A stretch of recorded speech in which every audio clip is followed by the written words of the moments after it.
Hi, we're going to talk about the When I Work courtroom recording software, and this will take probably about 8 or 9 minutes, just FYI.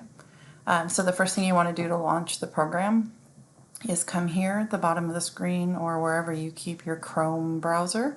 We do want to use Chrome. If you do not have the Chrome internet browser on your computer, let's do a help desk ticket and get it installed, but you should already have it. As we've worked to get it on everyone's machine. So you click on Chrome, which takes you to the internet. Right now, until we put a button on Jake, when we're ready to use this live program, we'll have a button. But for right now, if you'll just type in the web address wheniwork.com, as you see up here. Again, it's just the words wheniwork.com and hit enter. Okay, that's going to take you to the website, and you want to go to the top right-hand screen here and do a login. When you click on that login screen, it's going to take you here where you enter your email address and your password. If you've forgotten your password, you can do a self reset by clicking on this forgot password button down here.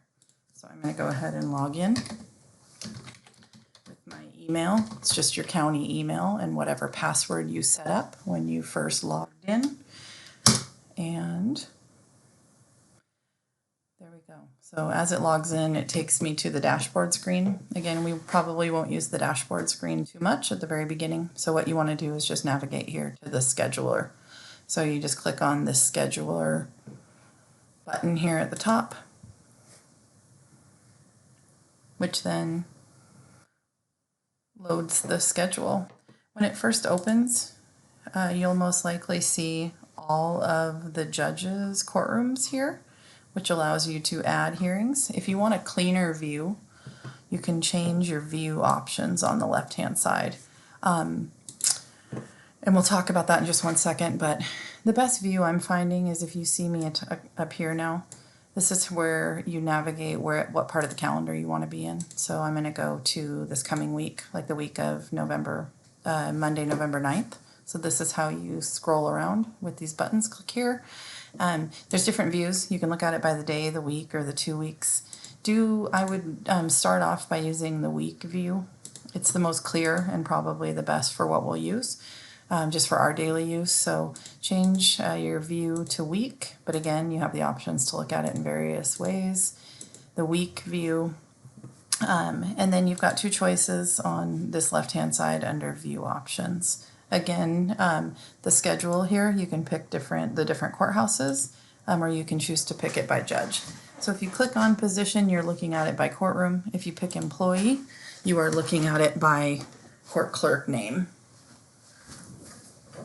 So let's say that I wanted to come here and check my entire schedule for the week, and for the sake of example, I'm Jackie here.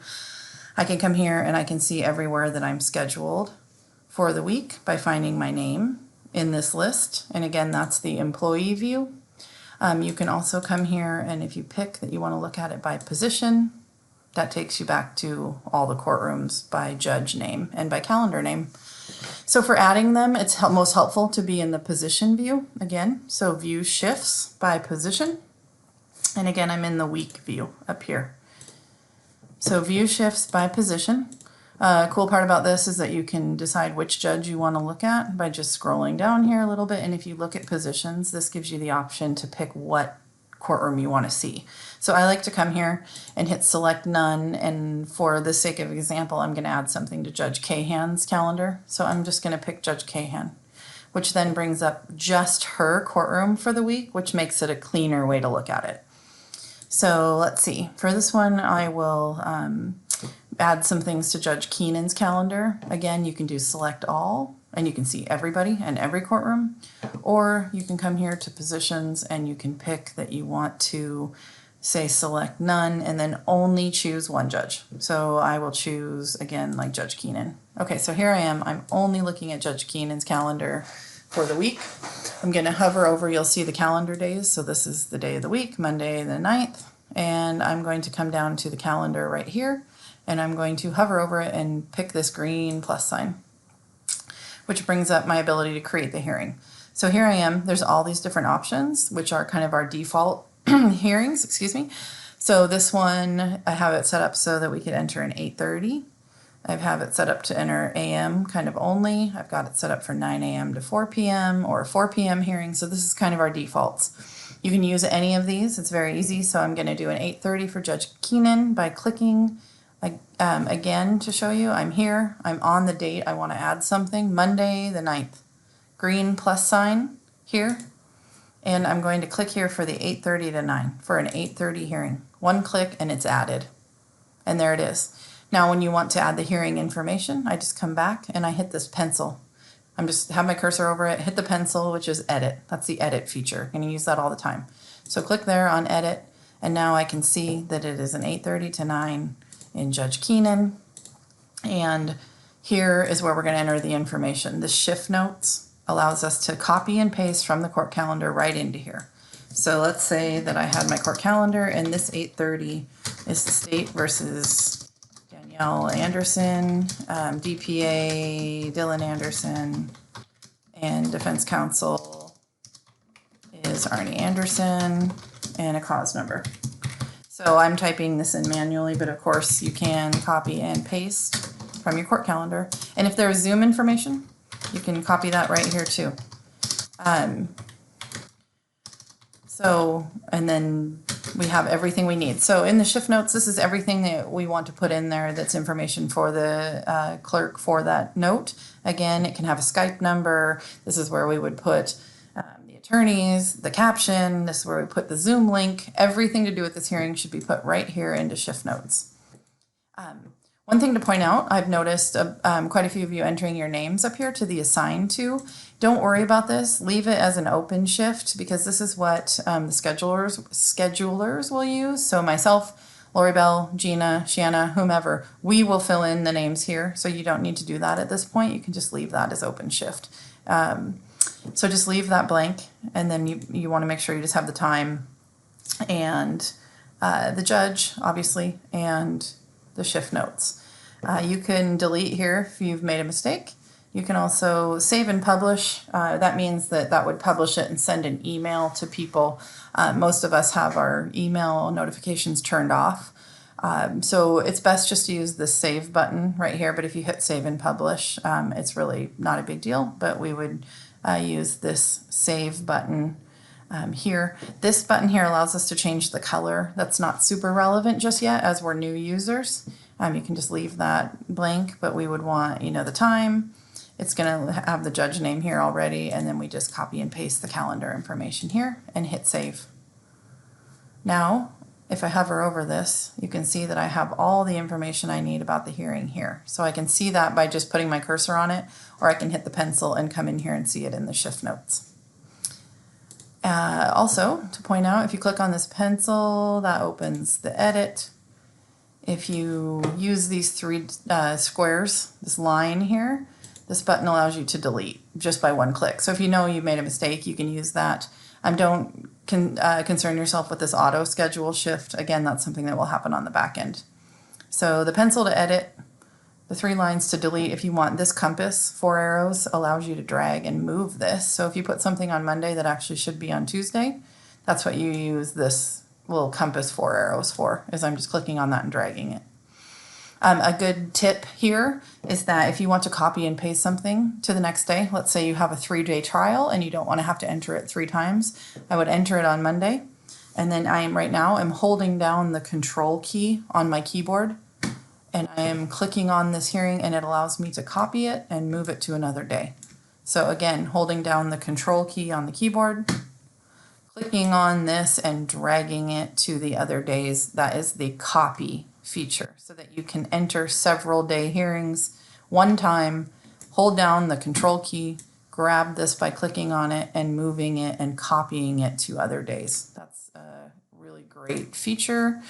So that's pretty much as simple. Let me do one more. So let's say that I'm now going to enter something for Judge McKee. So I'm going to uncheck Judge Keenan because I don't want to look at him anymore. I'm going to look at Judge McKee's courtroom by selecting this box. And again, I'm in the positions, which means courtrooms for us, in positions right here. And I unchecked all position by saying select none, and then I can select any of these judges I want. So I'll just pick Judge O'Donnell. Here I am. I'm on Monday, November 9th, and I'm going to add by hovering over this date, this green plus sign. I'm hitting plus. I'm selecting an 8:30, coming back and hitting the pencil, and I'm copying, pasting so copy and paste calendar info here. So you just copy and paste everything from your calendar, state VW, the Zoom link, Skype number, whatever you have from the calendar, all goes here. All calendar info here. Again, you can leave it as OpenShift. You don't need to assign this to a clerk. We will take care of that. And I'm going to hit save. And now I have the hearing added. What the scheduler is going to do, just to show you, is we'll come here and we are going to edit and say I'm going to assign Deb Bailey Trail to this. I click on her name. This again is what the schedulers are going to do. When I hit save, you'll now see that Deb's name is there. And if I want to check if now I'm pretending that I am Deb Bailey Trail, and let me go ahead and copy this to a few other days. So again, to copy something to multiple days, I'm holding Control down and I am dropping and dragging. Control key on the keyboard, click and drag. Control key, click and drag. Okay, and that takes everything with it and copies. So that was for Judge O'Donnell. So again, I'm looking just at him by selecting over here. And if I want to now pretend that I am Deb Bailey Trail looking at my week, I'm going to come here to View Options. Okay, I'm on the Scheduler, View Options, and I'm going to View Shifts by Employee. And now if I'm Deb, I'm going to come down here and I would check and I can see all of my hearings that I've been assigned for the week or for the day right here. So you can print your schedule from here if you want. You can do all sorts of things. The only thing I think you'd probably be using is this print feature. So you can actually print just that schedule. And that's what that looks like. So you can print it as a PDF right here, and this will show you the schedule. So I'm going to close that. I want to show you that again. So if I am now pretending that I am Deb Bailey Trail for this example, and I want to look at things, I can look at things by courtroom, and I can pick which judge I want. From here, you can look at 3 judges. You could look at all 53 or 62 courtrooms if you wanted at the same time by hitting select all. Or you can go to positions and say you want to select none and only look at one judge. And so that's the way to add hearings. Or you change the view here, view options, to view by employee. And now if I'm Deb, I can scroll down, or all these names are in alphabetical order by last name. So you can see Lee here has 2 hearings scheduled. If you want to, you can again view or print your schedule in a different view by clicking this little arrow next to your name and looking at print Lee's schedule, and then that will show you what's scheduled for that week. And I can close that here. So there's a ways to kind of look at your schedule, different views. You can look at it or you can print it. And I think I will stop the recording here. And make this available. So again, play around. I think that this kind of covers the basics of the things that we will be doing by adding, deleting hearings and being able to look at what you have scheduled for the week.